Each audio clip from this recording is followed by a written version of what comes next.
Okay, a very, very good morning to all of you. Namaste. Welcome to this session, the first session of two. The second will be part two of an introduction to the heritage and culture of India. At the outset, I would like to thank all the organizers of Tattva Loka who have been very kind to organize this program. To Mrs. Sharala Panchapakeshan, to Mrs. Vasumati, and to young Shreya Nagarajan Singh and Rama Kshirsagar, who is now the host.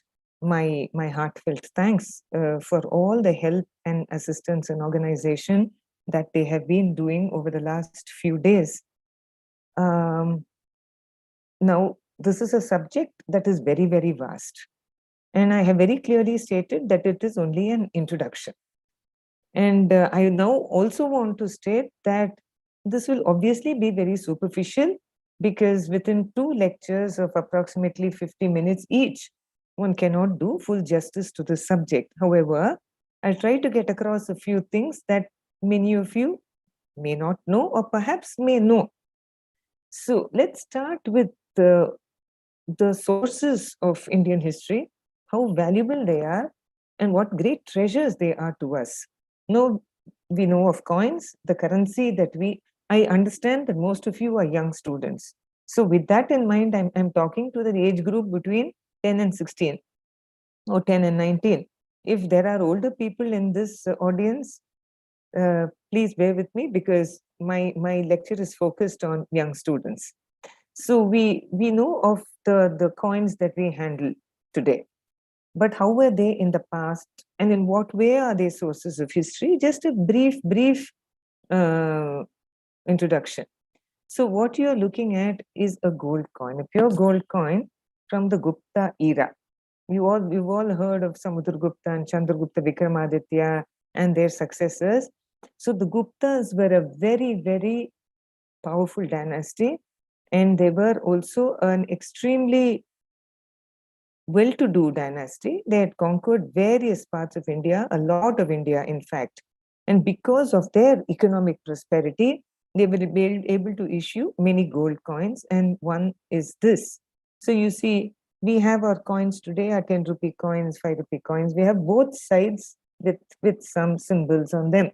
Similarly, on many Gupta coins, you have goddess Lakshmi figuring very prominently. That's goddess Lakshmi.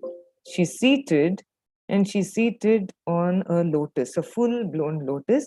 Let us understand that we're looking at something that's more than 1,000 years old, far more than that, and therefore this is somewhat erased. So this thing, this coin that you're looking at, you look at it like this, you may not be able to understand very much. This is a coin of Samudragupta, the most famous Gupta king, 4th century. And this is also a gold coin. But let me show you an artist's sketch that I have scanned from a book on the Guptas. It looks like this. So we understand that this man was a musician. This king was also a musician. Many of these kings were extremely talented. So he was a musician. He's sitting on a throne or a couch. He's holding a musical instrument. I'm not able to tell you what the name is, but it has frets and he's playing on it and wearing earrings, wearing a pearl necklace, wearing bangles and something on his foot as well. Even the details of the legs of this throne or chair or couch that he's sitting on are very clearly seen.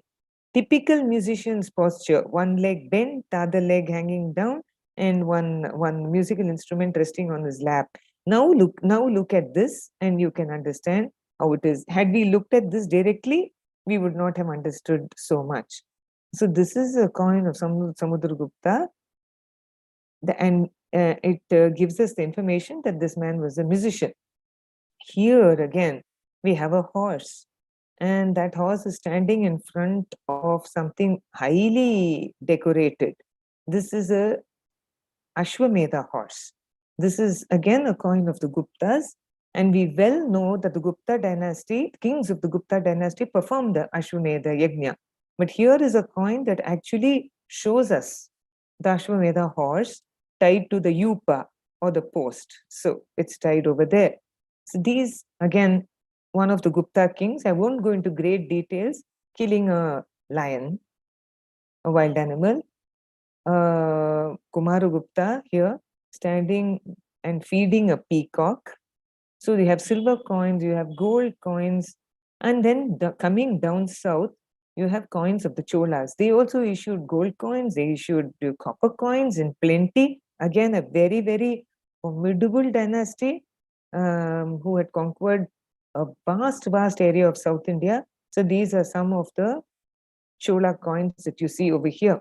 Now these coins, with the figure of the king, with some of the words written over here, the names of the kings, etc., show us how important coins are as sources of history. I'm going to point out only a few sources. There are innumerable sources for writing of Indian history, just showing you a few. Now I'm showing you a Pallava period inscription. This belongs to approximately the 4th century AD, and these are called copper plate inscriptions. Now, these copper plate inscriptions we don't see as commonly as the stone inscriptions that are etched on the walls of temples. So walk into any, or not any, most of the temples of South India, many of them have inscriptions on the walls, which most times we are not able to read. And even if you know Sanskritam well, if you know Tamil well, if you know any of the other South Indian languages well, you will be hard put to read those inscriptions. I'll come to the reason later. So those stone inscriptions we've seen very often. But these, what I'm showing you now, we won't see that often. You see them only in museums or with collectors, etc. Now these are called copper plate inscriptions. And it's spread out like a fan. This is there in the Madras Museum in Chennai, in Egmore, the government museum. And it has an entire section on copper plates. That wonderful a collection they have, displayed very well, dynasty-wise. So what I'm showing you as written over here, Pallava 1, this is a coin that was found in a remote village called Maidavolu, and in Andhra Pradesh. The Pallavas ruled over Andhra Pradesh also. So what about this script? What script is it? And what language is it? And here I would like to tell you, young students, that there is a huge difference between a script and a language. I'm talking to you in English. And if you're going to write down the points from this lecture, if any one of you is doing it, generally we say we are writing in English. Yes, you're not wrong. You're writing in English. You're writing in the English language. But what script are you writing in? That script is the Roman script. Seldom do we realize it. So the language I'm speaking in, the language you're writing in is English, but the script in which you are actually putting it down is the Roman script. Similarly, some of the earliest inscriptions of the Pallavas, the famous Pallava dynasty that ruled over a huge portion of North Tamil Nadu and South Andhra Pradesh, their earliest inscriptions were in a language called Prakrit, which is generally understood to be a colloquial form of Sanskrit. All right, it was spoken by the common man. And the script in which it is written is the Brahmi Script. Okay, many of you may not have heard of this name, many of you may have.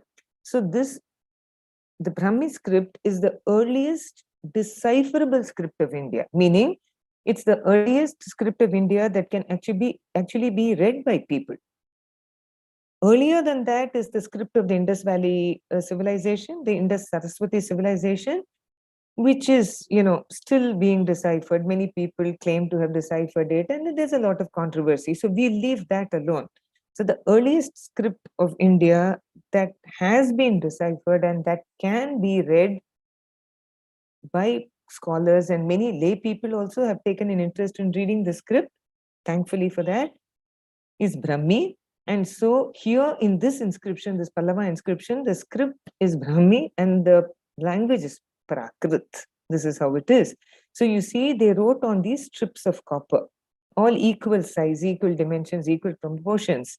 And right in the middle, or no, right at the corner of each of these strips, these plates, they made a hole. And then through that hole, they put a copper ring. And on top of the copper ring, they put the seal of the dynasty that was issuing it. So these were royal orders.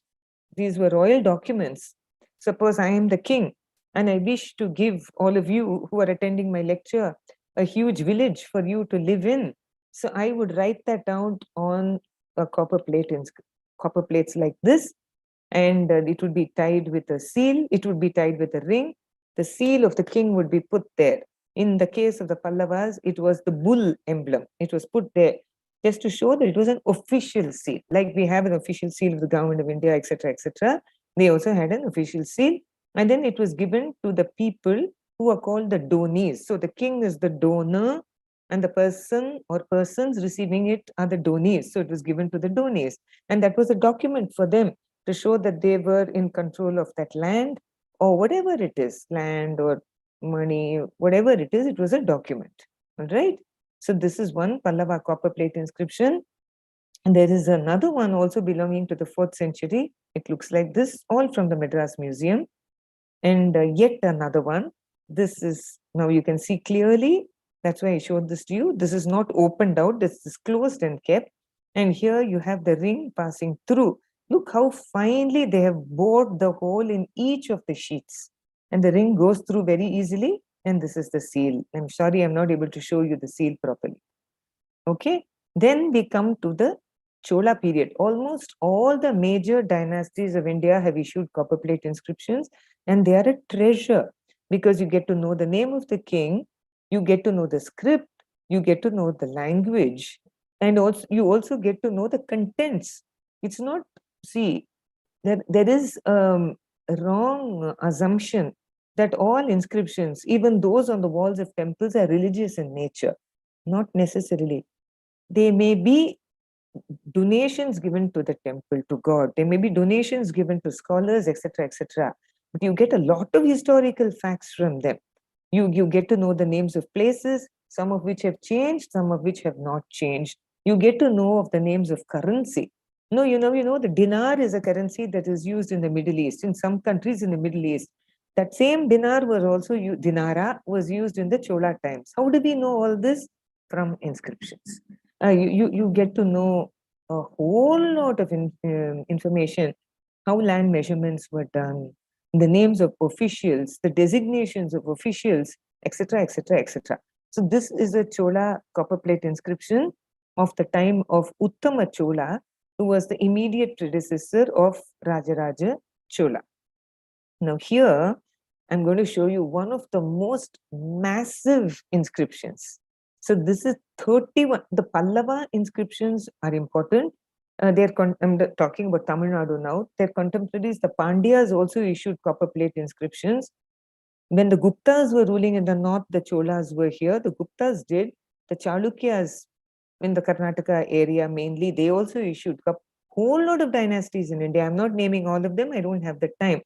But several dynasties in India issued huge inscriptions, copper plate inscriptions, and among them, the Cholas topped the list. So this was found in a place called Thiruvalangadu, the inscription that I'm just going to show you, and it belongs to the reign of Rajendra Chola, the son and successor of Rajaraja Chola, who lived in the 11th century. To be precise, his date was, he ruled from 1012 to 1044. Now, this inscription has 31 copper sheets and weighs 92 kg. Can you believe that? You and I will be struggling to lift this. 92 kg. So shall we see how it looks? This is how the Tiruvalangadu copper plate inscription looks. Talks about a donation to the temple, the Shiva temple in Tiruvalangadu. These many copper sheets, they are inscribed on either side. It's like a notebook. It's like a spiral notebook. You can turn, and read. Now, what is important about many of the Chola copper plate inscriptions is that they are bilingual, meaning the first part or the introduction, which is called a Prashasti, will be in Sanskritam. And the script now, it's not Brahmi anymore. The script for writing Sanskritam would be Grantha. Grantha was a script that was widely used in the Tamil country. And then after the Sanskrit portion gets over, you have the Tamil part. So the Tamil part, obviously language is Tamil, script is also Tamil.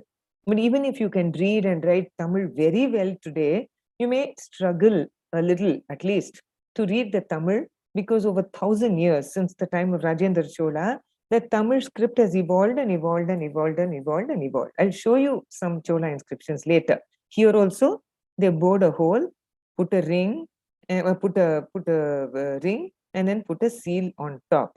So we all know that the famous crest, emblem, royal emblem of the Cholas was the tiger. We get to see the tiger. Now, another inscription, huge copper plate inscription of the Cholas is called the Karandai Tamil Sangam copper plate inscription, also of the reign of Rajaraja Chola. Can you believe? 57 copper plates weighing approximately 111 kg. Can we lift this? I wonder. So this is how, also in the Madras Museum, this is how it looks. Solid. Look at the size of these plates. Look at how it is written. And then the ring and the seal. So now let's get a look at the seal. This is how the seal looks. There is an inscription right on the rim. And it actually says that this is a Shasana. This is an edict of Rajendra Chola. Now here, don't laugh, this is the tiger. Okay, they put it like this. And why have they put two fish in front of the tiger? The fish emblem is that of the Pandya dynasty. Not one fish, but two fish, and always vertically like this. So the tiger, the Cholas, had conquered the Pandyas. So the fish are like this. Underneath the tiger, you have a small thing. You have to understand what that is. It looks like a rabbit, but it's not. It's a boar, B-O-A-R. It's a wild pig. It's a boar. And the boar was the symbol of the Chalukyan dynasty, the Chalukyas of Kalyana. So the Cholas had defeated the Chalukyas, so the boar is here. Now, let's look at what is there on top. The umbrella, the Chatra, the royal umbrella, the Shweta Chatra of the Chola kings. And then two fly whisks. Those days they didn't have fans, right? So the king, there were two people on either side of the king fanning him. And it's a symbol of royalty, the fly whisk. The umbrella is also a symbol of royalty. Then on this side and on this side, you have the two traditional auspicious lamps, the Kuttuvilakku. Here you have the flag of the Cholas flying high. Here also there's a flag of the Cholas flying high. Underneath you have a drum. Why drum? Why should there be a drum? It's there to proclaim the greatness of that dynasty. You drum. And then this is a Simhasana. This is a throne, the royal throne. It's also a symbol of power, right? Prestige. Swastika, sure, it's a very auspicious symbol. The Padma, the Tamara, the lotus, again, auspiciousness. So this is what the ring of the Cholas consists of. So not very big, like that only. And inside that, they have put so many things. All right. So this is the Karanda copper plate inscription, and this is the seal that I just showed you. Now we go to one more copper plate inscription of the Cholas, and that is the Thiru Indalur copper plate inscription of Rajendra Chola, the second son of Rajendra Chola. 85 copper sheets and weighs 150 kg.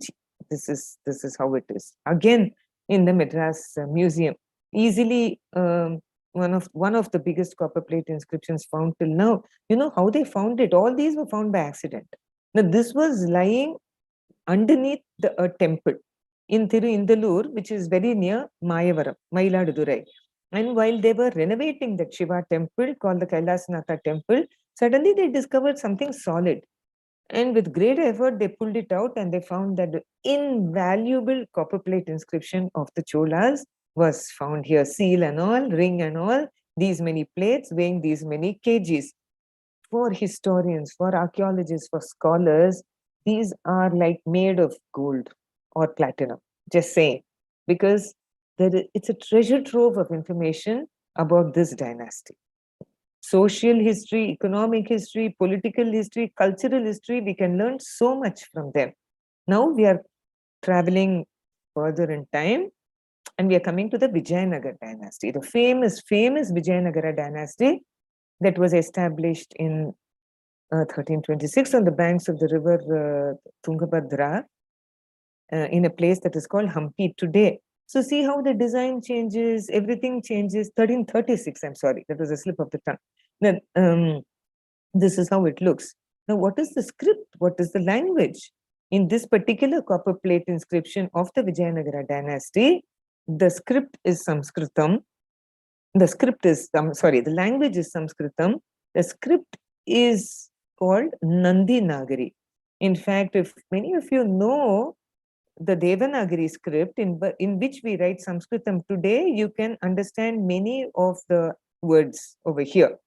But yet, there are changes because it's been 500 years since this inscription was etched. And over these 500 years, many changes in the script have come about. So this is big, much bigger than bigger, meaning the size of the plates is bigger. These are only 5 plates over here. Size of the plates is bigger than the Chola inscriptions. Number of plates is in this particular copper plate inscription is not much. So again, you have a ring, you have a seal. I'll show you the seal soon.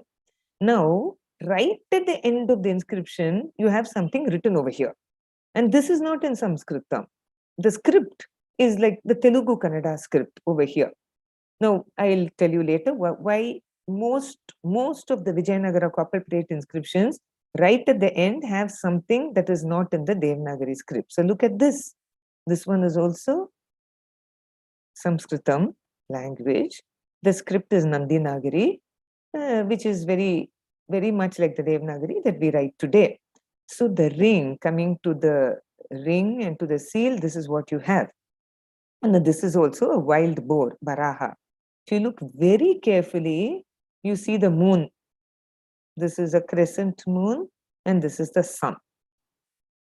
That was the crest of the Vijayanagara dynasty. Now this is the official emblem that you see over here. There is the wild boar, the Varaha.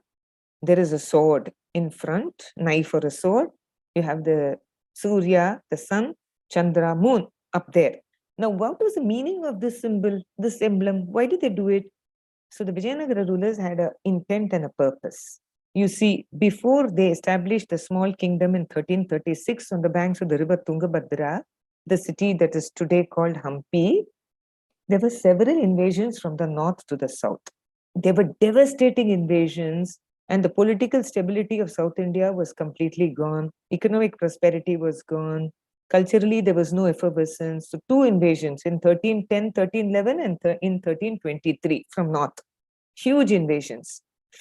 And in order to put an end to those kind of invasions, the Vijayanagara dynasty was formed by 2 young men, Harihara and Bukka, with the help of their mentor, Swami Vidyaranya of the Sringeri Matha. Now this symbol, coming back to it, Varaha is like representing the Varaha incarnation of Vishnu. Many of you may know that the Varaha incarnation of Vishnu was taken for the sole purpose of rescuing goddess Earth from the clutches of a horrible demon called Hiranyaksha. So they said, like Varaha rescued the earth, we are going to protect South India. How? With the help of our arms, the sword. And for how long are we going to do that? as long as Surya and Chandra exist. That's what they wanted to do. For well over 400 years, they succeeded in putting an end to invasions from the north to the south. If you are sitting here in the audience today, and if I am talking about the Vijayanagara Dynasty and the Cholas, etc., etc., etc., it's because these people did that. They helped put a stem to the tide of invasions from the north to the south. Anyway, now coming back to this last line that I showed you in the inscriptions, rest of the inscription may be in Sanskritam. They also wrote in Kannada. They also wrote in Tamil. Many of their inscriptions, the Vijayanagara inscriptions, are in Tamil also. The last line reads Sri Virupaksha. Now just take an example. The best known king of the Vijayanagara dynasty, Sri Krishnadevaraya. If he gave a donation, and if that donation was recorded in a copper plate inscription, he would say, I so and so, I Krishnadevaraya, give his location wherever he was located at point of time, and he'll mention the details of the donation that he was going to give. But right at the end, his name would not be there. It would be Sri Virupaksha, because the family deity of the Vijayanagara emperors was Virupaksha, Shiva, whose temple we see in Hampi even today. Therefore, when they wrote the inscriptions, they signed it Sri Virupaksha, saying they were ruling on behalf of the Lord himself. He was the ruler. They were, in a way, only regents. They were ruling on behalf of Virupaksha. So here is an inscription. The language is in Sanskritam. The alphabets, the letters, the script is in Kannada. So that also happens. So you can see, look how beautifully they have etched it. That's on copper. Now we come to stone inscriptions. We are in Tamil Nadu. I also want to tell you, young students, how inscriptions are actually copied. This is a photo of a very senior epigraphist, meaning a person who is a scholar in studying inscriptions, and this is his assistant. So when they see inscriptions on the walls of a temple, they'll put a thick piece of, it's a special paper, they'll put it on the wall of a temple. They'll put water on it, and that's why there's a bucket of water here. And then can you see there's a pot of ink here? It's very special ink, and they put it on the paper, not on the wall. They put it on the paper. So what happens is the imprint of the inscription comes off on the paper. And then they very carefully peel it off the wall. They dry it. It's taken back to the office of the Archaeological Survey of India. And then the inscription is read. It's a lot of hard work, a lot of hard work. What you're looking at here is a Tamil inscription. And those of you who know Tamil may understand one R or a Ni or a Ma or a Ru, V, etc. But reading it itself is a little difficult because you have to learn that script and you have to be well informed about how to read it. So this is how they copy inscriptions. All right, like this. You can clearly see how the script has come out on this paper, and it's a lot of hard work. And here, can you see, just for this little inscription and one here, these people have put a ladder in a swamp. One is holding it, one has climbed up. It's a dangerous job as well. So inscriptions are important. They are in various scripts and in various languages across India. You have to be a specialist to study inscriptions. Coins, of course, we've gone through. Now let's come to manuscripts. Many of you may have seen palm leaf manuscripts. Now the thing about coins is they're made of metal, mostly. Inscriptions are on the walls of temples on stone, or they are on thick sheets of copper. So they are also mostly safe. But when you come to palm leaf manuscripts, this is biodegradable material. And they do become brittle and they turn into powder after a few centuries. So all the palm leaf manuscripts that you are seeing today have been copied and recopied and recopied and recopied across many centuries, and they've come down to us today. All right. So this is how here in the case of palm leaf manuscripts, a hole is bored through and a string is attached. So here you have subjects written as varied as astronomy, astrology, medicine, Ayurvedic texts, Siddha texts are sometimes written on palm leaf manuscripts. And you have poems, you have dramas, you have a host of many subjects, science subjects, art subjects, so many things. You know, the famous text, the Arthashastra, all of you would have heard of the Arthashastra of Kautilya, Chanakya, who was the minister of Chandragupta Maurya. You know, he lived in the 3rd century BC. Can we imagine the manuscript on which that man painstakingly wrote the Arthashastra, that scholar? It won't be available to us in the original form even today. No, it won't be. So what has happened is over the centuries, it was written, rewritten.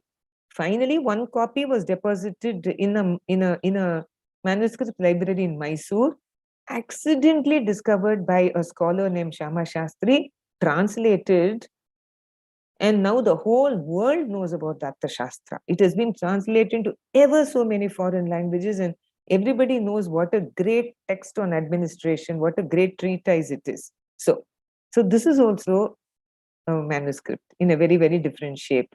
Now, manuscripts, how do you keep a palm leaf manuscript together? Like we have thick covers for our books, cardboard covers or leather covers for our books. Those days you used wood on either side of a manuscript to keep together, and they would tie it with a string. And you also have illustrated palm leaf manuscripts like these. All right. And can you look at this now? This is a book, a drama. You can read the title, Matta Vilasa Prahasana. This was a drama. And it was written by a famous king of the Pallava dynasty called Mahindra Varma. Many of you may have heard his name.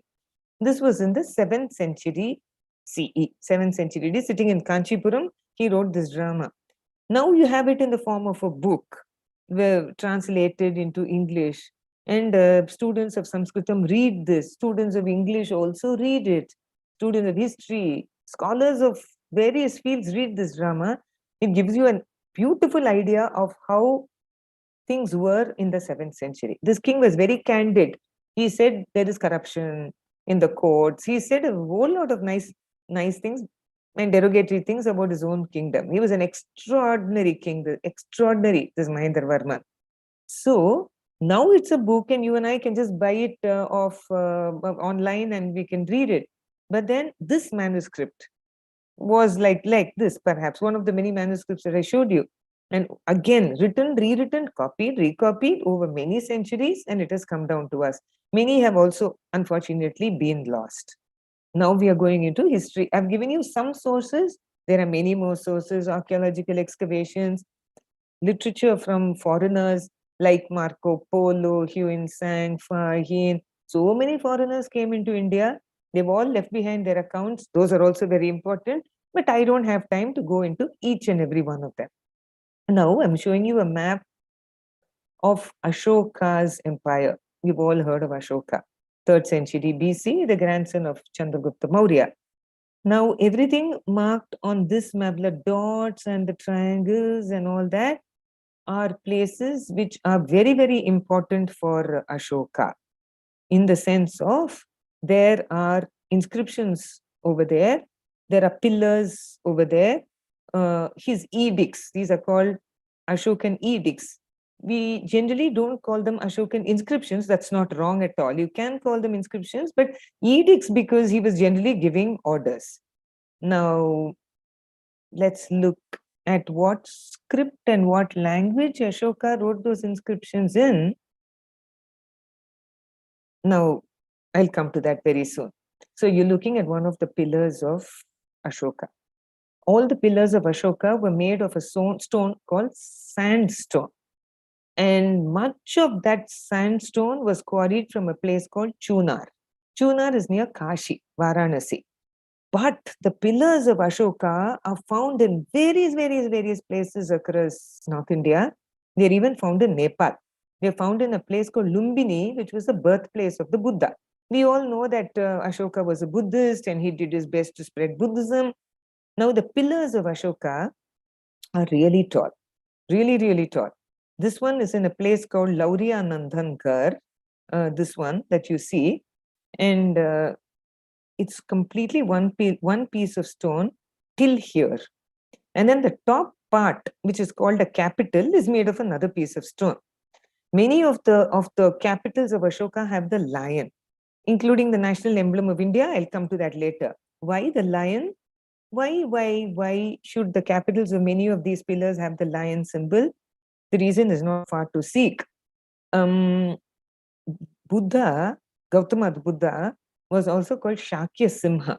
Shakya because he belonged to the Shakya clan, and the Simha because he was roaring like a lion, meaning he was spreading his philosophy like that. So Shakya Simha, and so the lion is symbolized in Buddhism. The Buddha is symbolized in Buddhism, in literature and in sculpture as a lion. So the lion is also one of the guardians of the 4 different directions. All right. So the lion is there. Pillar is very, very tall, highly polished sandstone.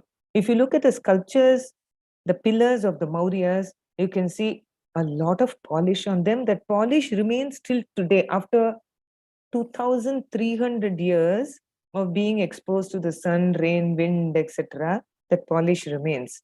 So why did the Mauryas polish their pillars? Why did they ask their sculptors and architects to polish their pillars? Why? How did they learn this technique? In all likelihood, scholars know that it is because you all know of Alexander the Great, who came from Macedonia. And he came up to the banks of the river Indus. He didn't enter India proper today, mostly because there was a formidable dynasty called the Nandas ruling a huge portion of North India before Chandragupta Maurya. One of the reasons why Alexander's army did not cross the Indus and come into the India proper of today. Now, when the Greeks went back, when Alexander retreated with his army, he left behind certain governors. So there were still Greeks ruling over, today's part of today's Pakistan, Afghanistan, etc. And many of the sculptures made then had this polish technique. And the Mauryas imbibed this technique from them. And many of their pillars and the sculptures, therefore, have this high degree of polish, which is not there in post-Mauryan times. So here you get a clear idea of how the capital looks. This is a pillar in a place called Lauria Nandhangar, a remote village today. Now, where did Ashoka ask his people to put up pillars? So where would you put up an advertisement hoarding today? You would put up in a place where people see it. So Ashoka's pillars were mostly in 2 places. One, where people could actually see them at crossroads, on trade routes, etc. The second place where Ashoka put up his pillars were places that were very important to the Buddha. Lumbini, birthplace of the Buddha. Sarnath, the place where Buddha gave his first lecture, the deer park in Sarnath, etc., etc. All right. So, this is a place called Vaishali, which was in Bihar today, which is very famous as a Buddhist center. And here also you have a lion capital. Look at that, how realistic that lion is, sitting there from 2,300 years ago. So this is a stupa, which inside which is a relic of the Buddha or one of the Buddhist teachers, one of the Buddha acharyas. So this is how the Vaishali pillar looks. Okay. And then we are very, very quickly going to Lumbini, the birthplace of the Buddha, which is now in Nepal. And here is a pillar. The capital on top is unfortunately missing. This is Lumbini, where people from all over the world, Buddhists from various parts of the world, come to pray. Now, we all know this as the emblem of the government, the Republic of India. We know it's a 4-lion capital. We know that there are 4 animals here: the bull, the horse, the elephant, and the lion. Now, these 4 animals are the guardians of the 4 different directions in Buddhism.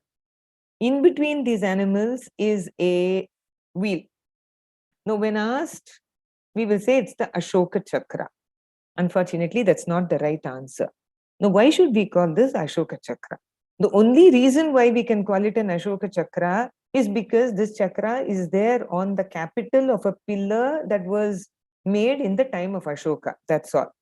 That's not the correct answer. It's not Ashoka Chakra. This is called the Buddha Dharma Chakra. Now, what is the Buddha Dharma Chakra? What does it mean? What does it signify? So this chakra chakra is a wheel, as you all know. So what does a wheel do? It moves, it goes forward, right? So this actually symbolizes, this chakra symbolizes, is symbolic of the philosophy of the Buddha moving forward. That is, Buddha was spreading his philosophy. His students were spreading his religion, his philosophy, his thoughts, etc. So Buddha Dharma Chakra. Dharma is the philosophy of the Buddha. Okay, so there's the Buddha Dharma Chakra. There are 4 in the 4 directions, and there are 4 animals between them. The 4 lions, again, I've told you the significance of the lions. Okay, so this capital, highly polished capital, is now in a museum in this place called Sarnath, which is very, very close to Kashi. All right. So here was an Ashoka pillar in Sarnath. It was 15.25 meters high, highly polished. It was made of the Chunar sandstone. That is sandstone from this place called Chunar. Now, what happened was that pillar unfortunately broke like this. Okay? Very unfortunately, the pillar broke. When that pillar broke, what happened was this capital fell down. Can you see that? It fell down. From that height, it fell down, and this also broke. So when you look at the emblem today, just give me a second, please. When you look at the emblem today, it appears perfect. It's not. It's actually very badly broken. How was it broken? So this is how it actually looked. Now, this is a replica that is found in Thailand. So once upon a time, originally, on top of the 4-lion capital, there was another Buddha Dharma Chakra, very big one. And then when that pillar broke, we don't know how it broke, this fell down, and the top chakra, that vertical one, broke. It's not there. Even now, if you go to the museum in Sarnath and you look at the top of the heads of the lions, you can see a ridge where the chakra was. All right. Now, here is an inscription on the pillar of Ashoka in Sarnath, still to be seen. This script is again the Brahmi Script, and the language is Prakrit. So when Ashoka was ruling in the north, at the same time in central India, what we call the Deccan area, there was a dynasty called the Satavahanas. Famous dynasty, right down bottommost part, southernmost portion of India, right down Tamil Nadu, where many of the participants here in this lecture are from. There was what is called the Sangam age, and the Cheras, the Cholas, and the Pandyas were ruling here. They knew of the existence of Ashoka. Ashoka knew of the existence of the Cheras, Cholas, etc. It's given in an inscription of Ashokas. The script used in the north at that time was Brahmi. The same script was used in down south, Lands End, Tamil Nadu. Today, same script was used. We don't know which is older. It's a huge debate. I'm not getting into that. It's just that in the 3rd century BC, here in Tamil Nadu, there in the north, the same script. The same script was used virtually throughout India, this Brahmi script. The language up there was Prakrit. The language down here also Prakrit was known. The language that was written here was Tamil. Okay. So when your Kautilya was writing his Arthashastra, he was writing it in Sanskrit language in the Brahmi script. He was writing in the Brahmi script. When Thiruvallur was composing his Thirukural right down here in Tamil Nadu, down south, he also was writing in the Brahmi script, but his language was Tamil. You understand? Language between north and south was different. The script was the same. It was a unifying factor. There are changes. There are some differences between the Ashokan Brahmi, as we call it, and that same script that was found in Tamil Nadu. Some, but mostly it's the same script. Okay, so this is how that Brahmi script looks. Now, many of the pillars of Ashoka have been damaged, and the capitals alone have been safeguarded and kept. So this is a bull capital, very lifelike, of one of Ashoka's pillars. Now, enough about Ashoka, enough about pillars, enough about inscriptions. So where are we going now? We just had very, very heavy rains in India. especially in Tamil Nadu, where most of you are from, we know what a deluge there was in November. So in the monsoon months, there's lots of rain. In India, from the Indus Saraswati times, Indus civilization, Indus Valley civilization, which we mostly now call Indus Saraswati civilization, we've had structures that were meant for storing water. You all know of the famous Great Bath. It's today in Pakistan, in Mohenjo-daro. That is also for storing water.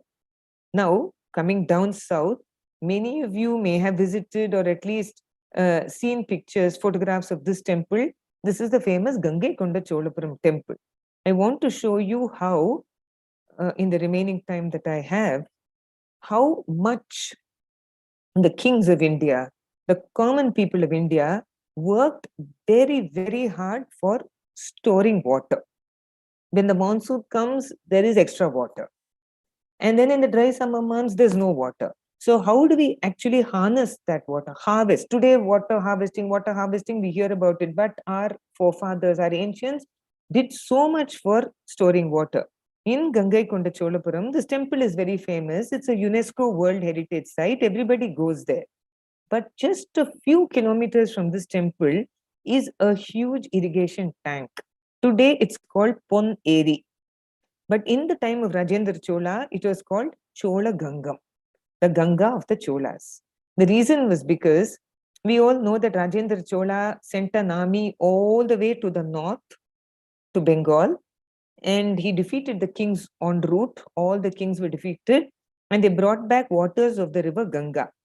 And he is called Gangai Konda Chola. The capital that he built was called Gangai Konda Cholapuram. The temple that was built in his time is called Gangai Konda Cholishwaram. And this irrigation lake, artificially created irrigation lake, huge, is one of the largest irrigation lakes ever created in India at any time. Huge. It was meant for irrigating, for water supply to the town of Gangai Konda Cholapuram, also for the huge areas of cultivable land that were around that city. So much water was stored over here. And we understand that maybe the waters of the Ganga that he brought were also poured into this, this irrigation tank. It was called Chola Gangam, the Ganga of the Cholas. It's today, unfortunately, very little water remains. I took a photograph in the summer months. There's a lot of place where there is no water storage. It was huge, very, very, very big. And just to tell you how much the kings did for storing water. Monsoon times, catch the water, store it for the dry summer months, for the people living in towns and cities and villages, mainly for irrigation, which was for agriculture, backbone of the economy at those points of time. So this is the Chola Gangam. I'm now taking you to Telangana, to the land of a dynasty called the Kakatiyas, and in near a place called Palampet, which is close to a famous town called Varangal. Here is again a huge, huge irrigation lake. It's called the Ramapa Lake. Again, water storage and to supply for irrigation. The Ramapa Lake is very famous. I'm taking you to Tirupati now in Andhra Pradesh. The Tirupati temple has a small temple tank like this, where you know, the Teppotsavam, the float festival, etc. take place. That's a Tirupati tank. Now, most of you would have been to Tirupati, so I showed it to you. Now, many of you may not have gone to a place called Mannargudi. It's a small town where there is a big Vishnu temple for the deity called Rajagopala Swami. This is the deity, Krishna. This is the Utsavamurti, the processional deity of this temple is Krishna. Anyway, why I'm showing you this temple is because it has got the largest temple tank in the whole of India. And when I say the largest temple tank in the whole of India, it must be the largest temple tank in the whole of the world. It is more than 25 acres. The temple tank alone is more than 25 acres. See, excuse me. These temple tanks had a religious purpose. The Teppa Utsavam, or the float festival for the god, was celebrated here. Pilgrims used to have, their devotees used to have their bath in the temple tank every day and then go into the temple. The religious factor was there. Not for a moment am I saying no. Yes, that was primary, and that was why temple tanks were there, are there. In addition to that, think of that other angle of water harvesting. This temple tank brimming with water, so many meters deep, so many meters wide, acres wide, would store that much water. Tanks like this, small ones, big ones, never mind, full of water in the monsoon months. And slowly what would happen is the water level would go down, down, down, down, down in the summer months. The water would seep in through the mud and the sand and the clayey soil at the bottom of the tank. What they would do is they would recharge the wells in the houses around them. So water scarcity was hardly known. So this is not the temple. This is a small island in the middle of this Manargudi temple tank. Incidentally, this temple tank has a name. It's called Haridra Nadi. Okay. So, in fact, many copper coins were accidentally discovered from the bottom of this tank. We are going to another temple town. It's called Thiruvarur, famous for the Shiva temple dedicated to Tyagaraja Swami. Here also, very, very big temple tank called the Kamalalayam, but it's smaller, slightly smaller than the one in Manargudi. Okay, huge, huge temple tank here.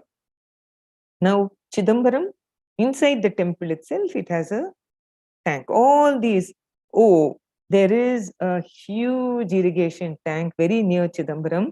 Its place is called Viranam. This is called the Viranam Area. Area in Tamil means a lake or a reservoir, etc. Now, this area was created in the Chola times of around the 10th century. Huge. You really can't see the other end at all. This is also part of the heritage of India. You see, huge, huge, huge, huge one. So huge and so full of water. Over the centuries, it has been helping in irrigation, water supply to various places. And in modern times, this Veera Narayana area, as it was originally called, became shortened into Viranam area, supplies water to the city of Chennai also. So something that was created by a Chola prince called Rajaditya in the 9th century, 10th century, sorry, still today is a huge area where water is stored. It's kilometers in breadth and in length, and helps the city, the overburdened water scarce city of Chennai even today. Let's go across to Hampi, the capital of the Vijayanagara Empire. How many water bodies there are? How many water bodies there are? So it is situated next to the river Tungabhadra. Pushkarini is the Sanskrit word for what, tank, water. So there are Pushkarinis of very many temples. They are full in the monsoon months. Many of these temples are not in active use, but the temple tanks continue to flourish. Okay, so that is of the Vitala temple. Now look at that. This is, nobody who goes to Hampi misses this. Where selfies are taken, movies are taken. Nobody comes back without a selfie next to this temple tank. And the tank, it's not a temple tank. It's called a step tank. All tanks have steps. So why call this a step tank? Because the steps are so beautifully designed. That's why. Okay. This is a step tank in Hampi. When there is hardly any water, you can see all the steps, the designs beautifully. But when water is there, and that's what it's meant to be like, the steps are not seen. Now, what is important here is people see this, they come away taking photographs. You should look at this also. Now, these are called aqua ducts. So, aqua as in water, duct as in a carrier. So, those days, water was brought to the city of Vijayanagara, today's Hampi, and this is how the tank got filled. Monsoon times also it got filled, but these are the beautiful temple tank. Beautiful tank. And these were the aqueducts, like this. Now we go to North India. In the next 5 minutes, I'll wrap up. We go to North India. This is a place called Abhineri near Jaipur in Rajasthan. So the states of Rajasthan and to an extent even Gujarat are very, very, very well known for their stepped tanks. The reason is that many parts of Rajasthan, as you know, are desert. Water is very important. Water storage is very important. Those days, when travelers used to come from one place to another by foot, or traders used to carry things on their camels or horses or mules or buffaloes, whatever. They used to go from place to place in their caravans, carrying a whole lot of things. They needed places to rest. They needed drinking water. The people of the local villages also needed water. So these were water harvesting units. Okay, just give me a second. So this is the famous step tank in a place called Abaneri, meters deep. Look at the design. Can you imagine the effort they have taken to, they could have made it a simple, straightforward tank, but no, beauty was infused into everything utilitarian. Everything that had use also had beauty. Look at that. Water harvesting unit today, but then a thing of beauty is a joy forever. Look at this. This is also a step tank. And this. And Adalaj is a place in Ahmedabad, Gujarat. This is also a step well. Goes meet 1499, 15th century. It was built by a queen called Rudha Bhai. Keeps going. It is under the care of the Archaeological Survey of India. It's a monument of national importance. At ground level, when you walk in, it's like this. You don't realize what you're going to see. So you keep walking in and then you start climbing down. See, we are climbing down now. Going down. Mantapa after mantapa after mantapa, we are climbing down, down, down, down. See, that many levels down we are climbing. Right at the bottom is a well. That's a source for the water. Can you imagine when you are a weary, tired traveler who has crossed so many kilometers with all your wear and your camels and so many other things, animals, you have so many responsibilities. If you rest over here, it's like walking into an air-conditioned room, far healthier. It's an open air-conditioned room. And it's so cool, so spacious. There's water to drink for you, your animals, all your people coming with you, etc. Right? So this is the Adalaj Vav. You can even see the moss where the water was once upon a time. The Sun Temple in Modera in Gujarat also has a beautiful tank. And we go to last few slides. It's a place called Rani Ki Vav, again in Gujarat. Again, you walk into this place guarded by the Archaeological Survey of India. Ground level, you don't see anything. And then you start walking down, keep going down, meters and meters and meters under the ground. Mantapa after mantapa after mantapa, we are walking down, seeing all these beautiful sculptures. See how deep it goes. This is the most famous step well in India. In Gujarat and in the whole of India, it was declared to be a UNESCO World Heritage Site a few years ago. Look at that beauty. Look at the utilitarian value. So I'll stop with this for today. Those of you who have any questions, please ask. I can see that there are many things in chat, and I will request my friend Ramak Shirsagar to read out some of these questions to me. But please ask questions one after the other if you have now. Hi, Akka. Am I audible? Yes, you're audible, Rama. Yes. Akka, mainly, could you please state the difference between Gopuram and Vimanam? All right, that's question number one. Good question. So in a south, this question will apply only to a temple in South India and mostly to temples in Tamil Nadu, because the Gopuram is a structure that is seen very widely in the temples of Tamil Nadu, and in a few places in Andhra, Karnataka and Kerala also, but mostly in Tamil Nadu. So the Gopuram, which is like this, as you all know, is the entrance way into a temple. You enter the doorway. On top of that is this pyramidal structure, which is called a Gopuram. Can be small. It can be very, very tall. Could be full of sculptures. Maybe there are sometimes very few sculptures. But an entrance way into a temple is a Gopuram. Sometimes a temple may have just one Gopuram. Sometimes it may have 14, like the Madurai Meenakshi Sundareshwara temple.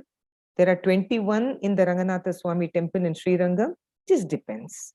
So the Gopuram is an entranceway. The Vimanam is a different structure altogether. The Vimanam is a sanctum, the place of worship. The whole thing is called a Vimanam, but mostly the topmost part, which is generally circular, it could be any shape, generally circular, is called a Vimanam. So the Vimanam of the Tanjavur Brihadishwara temple looks like a Gopuram, but it's a Vimanam. So we have to note where it is. If it's an entrance, it's a Gopuram. If it is on top of a place of worship, it's a Vimanam. Never mind the height, never mind the color, never mind the shape. It's where it is that marks a difference between a Gopuram and a Vimanam. Anybody else? Any other questions, Rama? Yes, we have received a question where students are asking the difference between the script and the language.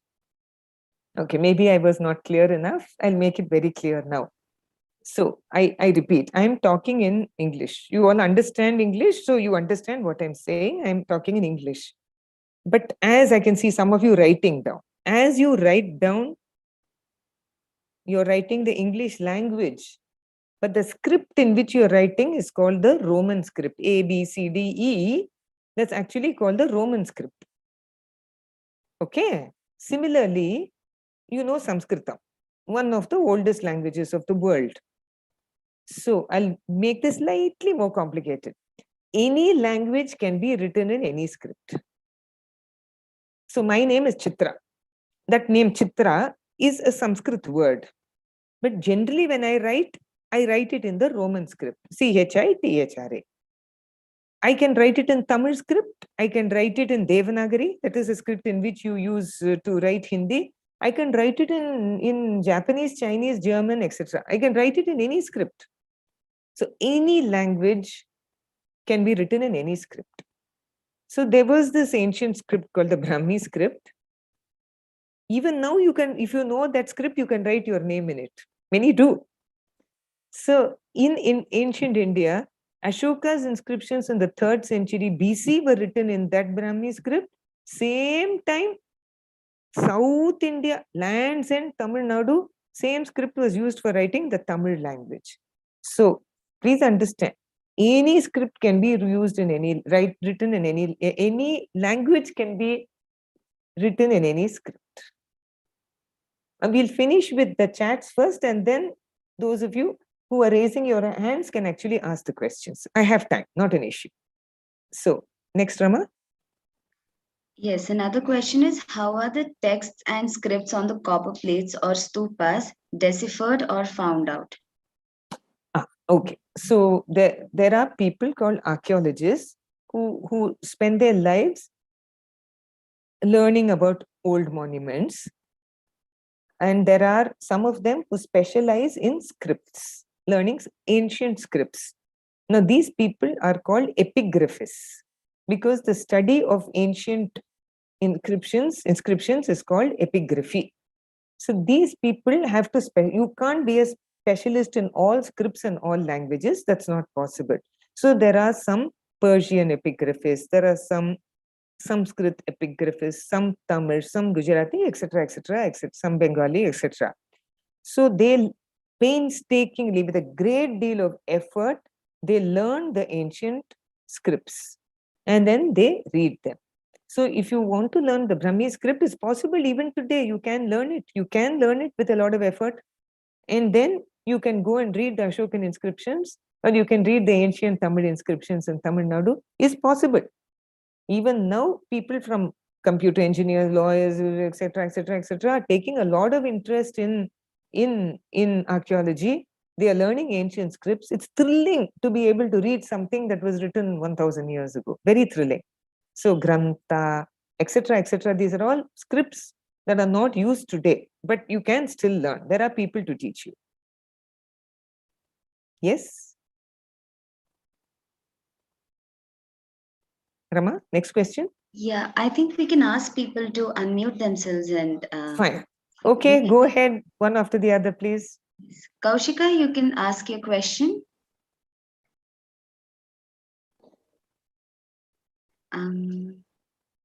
Okay, I'll just read out her question. Okay. a temple known for its... one second, Akka. Yeah.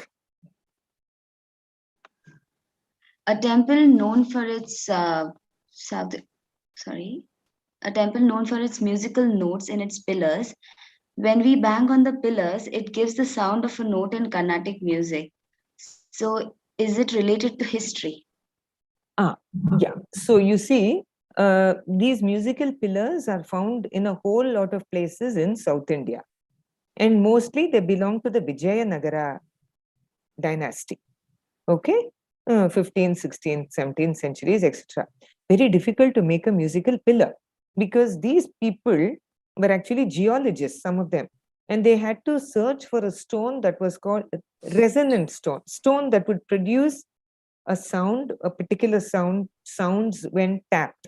So you search for those kind of stones, quarry them, carry them, put them up in a temple, sculpt them beautifully. Next lecture, I'll show them to you. You sculpt them so beautifully that even if you didn't know it was a musical pillar, it looks great. It looks great. And then when you tap them with a small stone, a pebble, or with a piece of wood, you get the Saptaswara, Sarigama Padani. Not only Carnatic music, the Saptaswara are universal. So you get the Sarigama Padani. What's even more interesting is, from pillar to pillar, there's a variation in the pitch also. So Sarigama Padanisa, Sarigama Padanisa, you have different pitches in different pillars. How great were our ancients and how great is our heritage? So happy you asked this question. Thank you. We have another question. Yeah. The Ashoka pillar with a huge wheel on top of them is or was in Thailand was broken, or the one in India was broken down? Okay. I have to make this a little clear. So the original Ashokan pillar with the 4 lion capital and the wheel on top was in Sarnath, very near Kashi, Uttar Pradesh. That was the one that was broken and the capital fell down. The wheel on top broke and the 2 parts of the pillar are still there. You can see them in Sarnath. The capital, the 4 lion capital without that wheel on top is also there in the museum in Sarnath. The pillar that was made like the original with the wheel on top is in Thailand today. That was made approximately in the 13th century. Ashoka's pillar belongs to the 3rd century BC. Thailand pillar is 13th century AD. It is there in Thailand. But this Ashokan pillar in Sarnath is broken.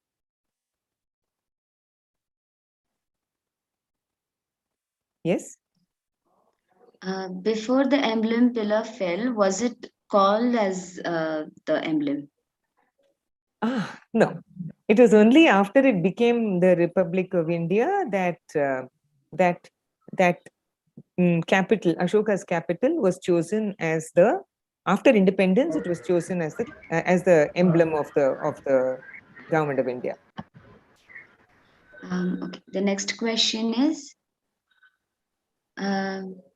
do we need to consider the 4 lions,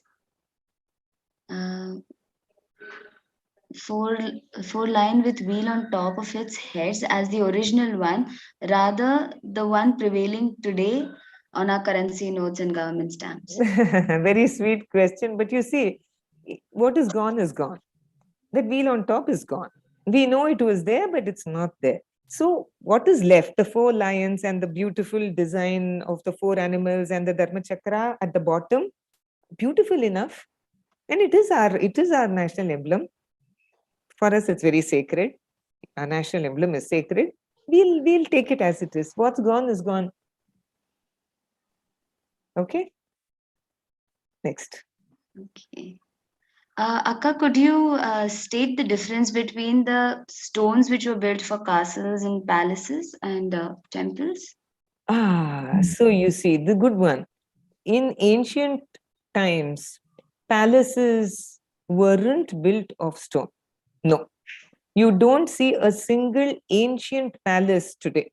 You see palaces in Rajasthan, okay, but they are not the original ancient palaces. Where is the palace of Chandragupta Maurya, Ashoka, Samudragupta, Raja, Rajendra, Pulikeshin? The great emperors, great emperors, I'm leaving out many names, great emperors of India, where are their castles? Where are their palaces? No, they were not made of stone. They were made of wood and they were made of brick. Some remains are found, that's all, nothing more than that. But why were they not made of stone? These people knew how to build of stone. They had the most beautiful temples made of stone, but not palaces, because they said this was their philosophy, beautiful philosophy. Think of what the ancient Indians were. We are mortal, said these kings. We are going to die. So our houses should never be permanent. The gods are immortal. The gods live on forever. So let their houses be permanent. So very easily a Krishna Deva Raya or a Chandragupta could have built a palace out of stone. Huge, big, thick walls that would have carried on till today. But they didn't. They had all the money. They had the architects. They could have done anything they wished. They didn't do that. Look at the mind of the ancient Indian. Something to be proud of. Also, another question related to that. Yes. Are all the carving handcrafted, or were they using some machines? So mostly handcrafted. They had some tools. They would have had some tools like hammer, chisel, whatever. We don't even know what they had. They have not left any records, nor have we found any of the tools that they had in those times. Handcrafted. Today, there are some scholars saying that they may have had some machines. Some of the pillars, especially of the Hoysala period, that is in South Karnataka, some of the pillars were made of a basic machine called the lathe, which is like basically a circle and there's a hole in the middle. I'm putting it in a nutshell. So you put the stone in, then you turn it round and round, and it kind of makes ridges on the stone. This is a very basic explanation. I can't explain without the help of slides. No machines, hardly any machines were used, handcrafted. All the more reason why we should admire the sculptures and the pillars. See, you cut a stone from a hill or a mountain, you bring it. You have to cut it to the proper shape and size, put another stone on its place. How difficult. How did they build these temples? Every time we go into a temple and we pray to the gods, we also have to give a silent prayer to the people who made these structures possible for us. Okay, next. Hari Om, Namaste. My name is Lakshmi. Yes. Ma'am, this question is, there are a few questions I would like to ask, especially the ones about the Ashokan pillars. You had earlier mentioned that Ashoka had, come up with these, pillars across India. Do we have any of these pillars still remaining in Tamil Nadu? Because in the map that you had shown, a lot are still remaining standing in many parts of northern India, at least up to some places in the Deccan Plateau. But we rarely hear about any of these things being found in Tamil Nadu. But you also mentioned that he had actually mentioned about the Tamil kings in his edicts. Yes. So is it that, we have lost them, or is it that he never had any of these things erected here? That is question number one. I'll finish question number one and then you come to question number two. Sure. So regarding this, the pillars of Ashoka are not found in Tamil Nadu or anywhere in South India. However, inscriptions of Ashoka are found in Andhra Pradesh and in Karnataka. These are the edicts of Ashoka. They are found in a few places in these two states, Andhra, Karnataka. None in Tamil Nadu. Pillars also, none in Tamil Nadu. He knew about the Cheras, the Cholas, and the Pandyas, but Ashoka's jurisdiction didn't come into Tamil Nadu and Kerala. It did not. In a whole lot of places in North India and in today's Nepal, you find the pillars and pillars of Ashoka. Many parts of North India, you find his edicts as well, found in Pakistan and Afghanistan also. Okay. Ma'am, another question related to that is that when you talk about these edicts, are these actually found in the pillars, on the pillars themselves? Right. Yes. If they are going to be found on the pillars, and the pillars are so tall, then how is it that people could read the edicts that are there on the pillars? Very good question. I showed you the Sarnath pillar, the one Yes. that was broken. And I Yes. showed you an Ashoka's edict there. So Yes. at eye level. So the pillars are very tall, but it was not written right on top. For example, take our temples. The temple walls are very, very tall. But where do we find the inscriptions? At eye level or below eye level, where you can sit and read or stand and read. They didn't put the inscriptions right on top because the purpose was that it should be read by people. So even in the case of Ashoka's pillars, the inscriptions, even if a pillar was 50 feet tall, the inscriptions were not right there. They were at eye level where people could read. Okay.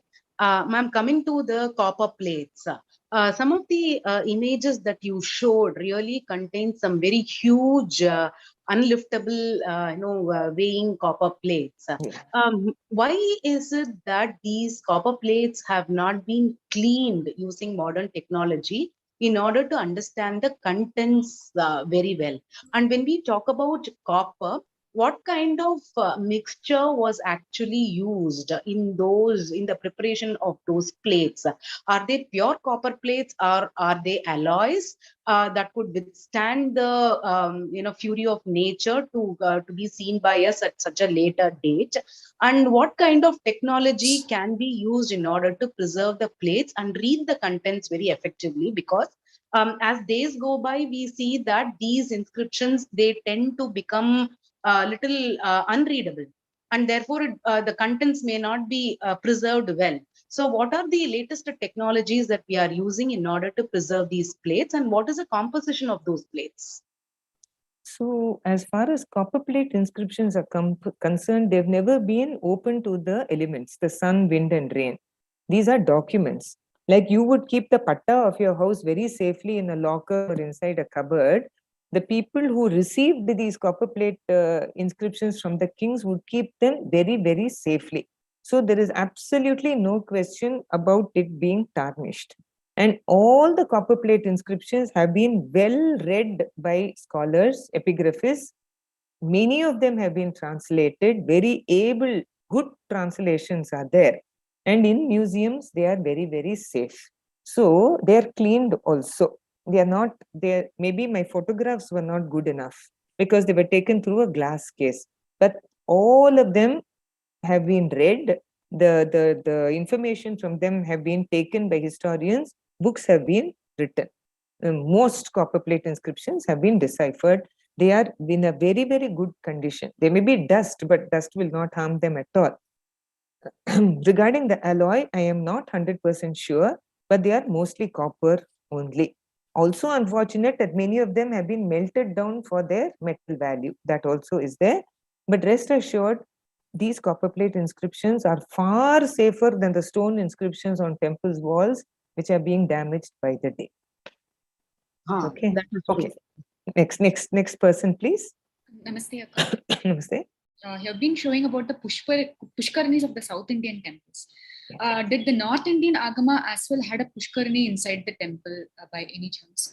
All temples in the south and the north had Pushkarinis, without doubt. The reasons were the very, very many, mostly religious. As I said, I will not for a moment say there is no religious value. Religious value was there. So if you go to many of the temples of Orissa, you see Pushkarinis, Gujarat, so many, name it, they will be, if they are not there today, unfortunately, they are not there. They would have been there. Okay. And also for water harvesting. For each place in India, mostly there were Shiva temples and Vishnu temples in each village. Imagine every temple having a small or a big Pushkarini. Imagine them being filled with water.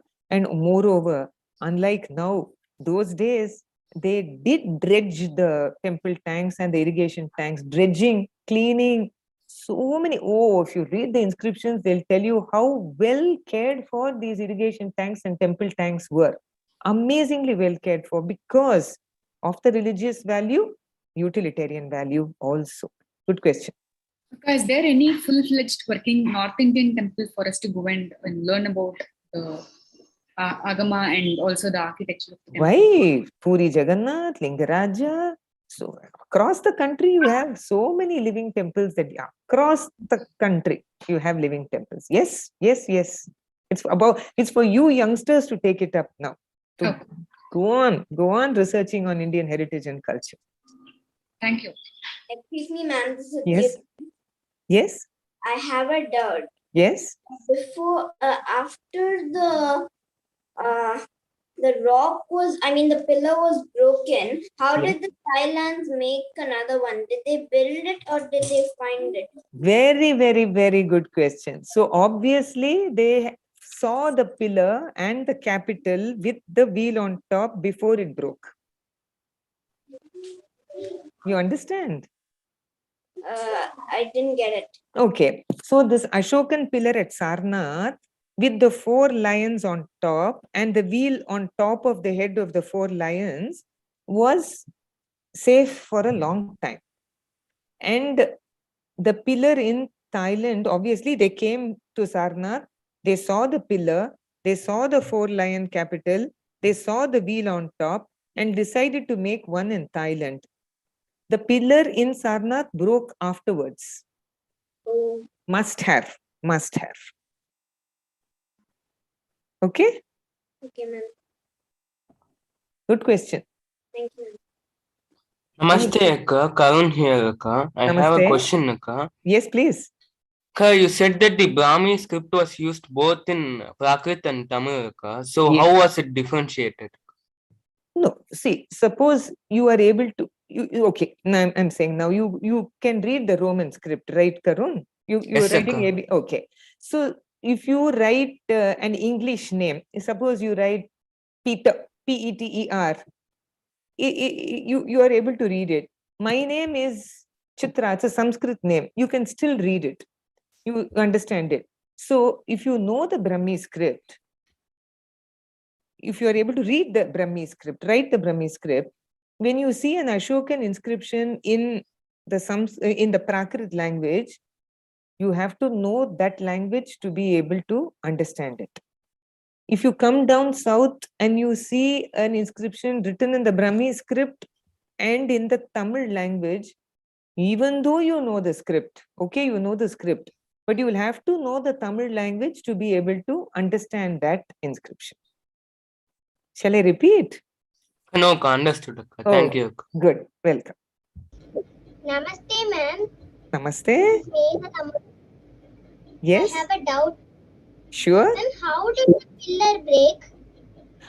We don't know how it broke. We don't know. It was very unfortunate. Wish it had not broken. Wish that sculpture on top had been intact. I wish that we don't know. Is there any record how it was broken? To the best of my knowledge, no. We don't. Ma'am? Yeah? Ma'am, did the pillar break by bad structure of materials? No.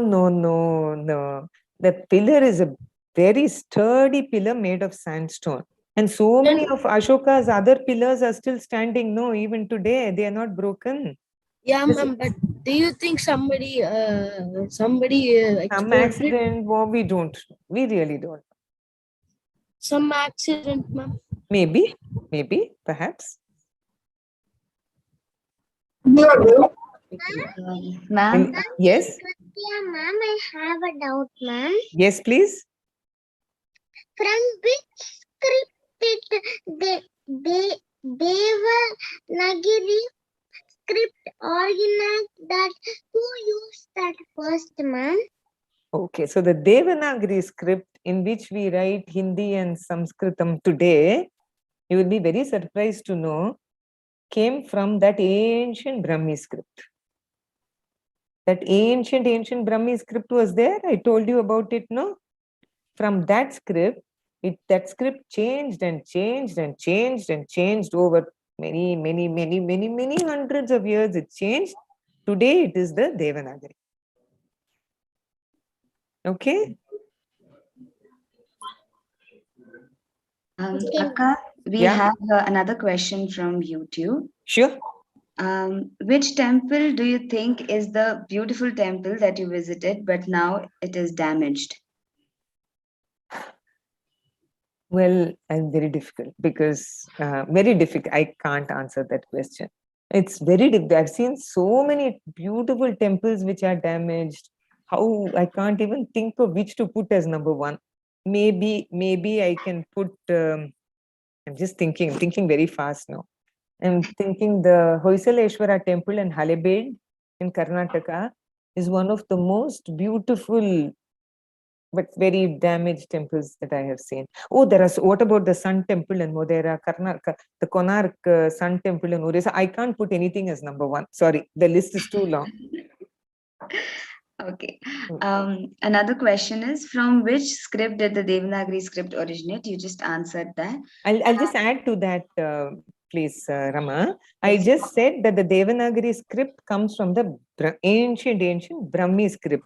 After changing over many centuries, it has become the Devanagari script. But I also want to add that the Tamil script that we are using in Tamil Nadu to write Tamil also came from the Brahmi script. Every other script in India and in Southeast Asia, Cambodia, Thailand, so many countries, many of those scripts have also come from the Brahmi script. It's not confined to India. That one mother script. Yes, yes. Tell me. Ask me. Ma'am, where does Gopuram temple, ma'am? A Gopuram is the entrance way into a temple, into a South Indian temple. Okay. So coming back to the Brahmi script, it was the mother script of India. From that came your Devanagari, your Tamil, and many of the scripts of India and Southeast Asia. Okay. Somebody else? Ma'am, shall I ask you a question? Sure. Please ask. Please go ahead. Ma'am, why did Indian government adopt the Sarnath pillar as the national seal of India? National emblem of India? I'm afraid I don't know. It's a very beautiful thing. It's got a lot of meaning in it, Buddha Dharma Chakra, etc. But I don't know who or why exactly it adopted it. But anyway, we have it. We are proud of it. That's all. Good question, and I don't have the answer. Akka, could you also, there's another question related to the connection between the Brahmi script and Harappan script. So could you please elaborate on that? No, I'm afraid I'm not able to say anything because the Harappan script is still not conclusively deciphered. And unless that happens, the connection between, time-wise, there's a huge time difference between the Harappan script, Brahmi. The earliest we have of the Brahmi script today is the other ones in Tamil Nadu and the Ashokan edicts. But Harappan script is far older. I will not get into that. Right now, we are not in a position to conclusively give you that answer. No. Okay. Also, there's another question. Who used Devanagari script first? Very difficult to say. Origin of Devanagari. No, can't say. So Devanagari didn't appear all of a sudden. It was getting changed from the Brahmi script onwards. Process of evolution. So we call it Devanagari today. Before that, it was called Nandinagari, Nagari, so many names. So we can't suddenly jump on to a particular date for Devanagari. It's an evolution. Ma'am? Yes? Ma'am, my question is that recently they say that 200 temples have been damaged. Ma'am, what is the reason? I'm not getting into that. Let's not bring in modern history. I deal only with ancient and medieval history. Modern history is not my topic. Yes, ma'am. Another question, ma'am. What is the similarity between Brahmi script and Tamil language? Some of the most ancient inscriptions in Tamil Nadu have been written in the Brahmi script and in the Tamil language. That is the connection. Okay? Okay, ma'am. Did Tamil develop from Brahmi script? The Tamil script developed from the Brahmi script. The Tamil script that you write today, over many hundreds of years, developed from the Brahmi script, not the language. The script, Tamil script, developed from the Brahmi script. Okay. Excuse me, ma'am. Yes. Ma'am, even in the Indian flag, is it all the Ashoka? Is it not called the Ashoka Chakra, or is it called the Buddha? We call it the Ashoka Chakra. In the flag, it's the chakra. That is the chakra that is taken from the Sarnath capital. So, in the Sarnath capital, it is very clearly the Buddha Dharma Chakra. So, does that also mean the same? It should mean the same. It should mean the same. Sarnath is capital? No, Sarnath is a small place very near Kashi. Okay. Are there some temples which are carved out of just one rock, like the Kaliasa temple? Oh yeah. These are called monolithic temples. Mono is one, lithic is stone.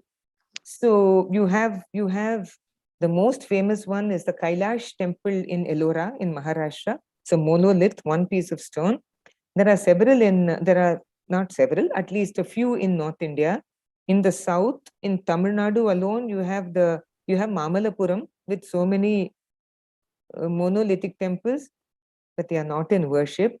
Then about 90 kilometers from Madurai, you have a place called Kaluhu Malai, where also there is a monolithic temple. But most monolithic temples, that is temples made of one piece of stone, most of them were never completed.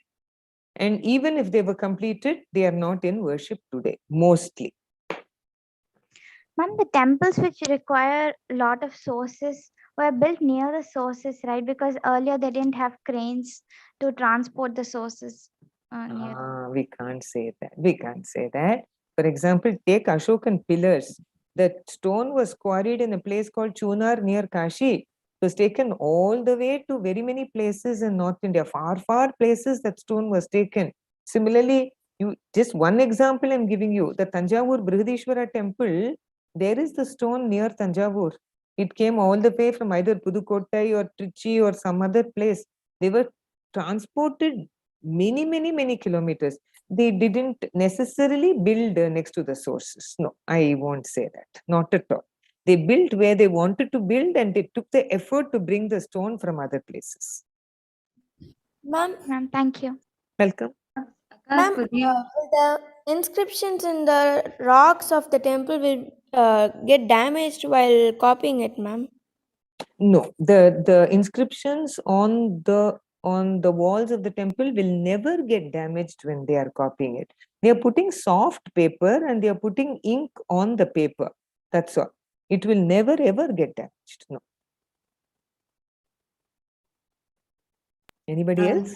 Akka, could you please tell something about the Vaidishwaran Kovil, about the Nadi astrology? Nadi is not part of my it's astrology, predictive, and no, I don't know anything about it, and it doesn't come into my scheme of heritage and culture. No, I don't. There's also another question. Yeah. They are asking, could you suggest a few books to read about ancient history of India? Because it seems a very vast area and they don't know from where to begin. And okay, so I'll give you my email ID. I'll spell it out very slowly now. Write it down and write to me about exactly what you want to know in Indian heritage or culture, etc. And I will try to suggest the appropriate books for you. So it's D for dog, R for rat, CHITHRA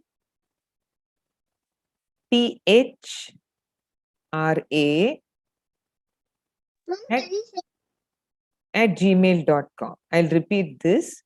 DRCHI. Ma'am, is it all caps? It doesn't matter. It's case friendly. Email doesn't matter. I repeat, it's DRCHITHRA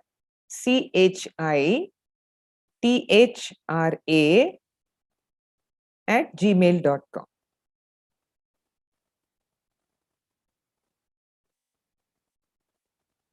All right, so write to me and I'll definitely answer you.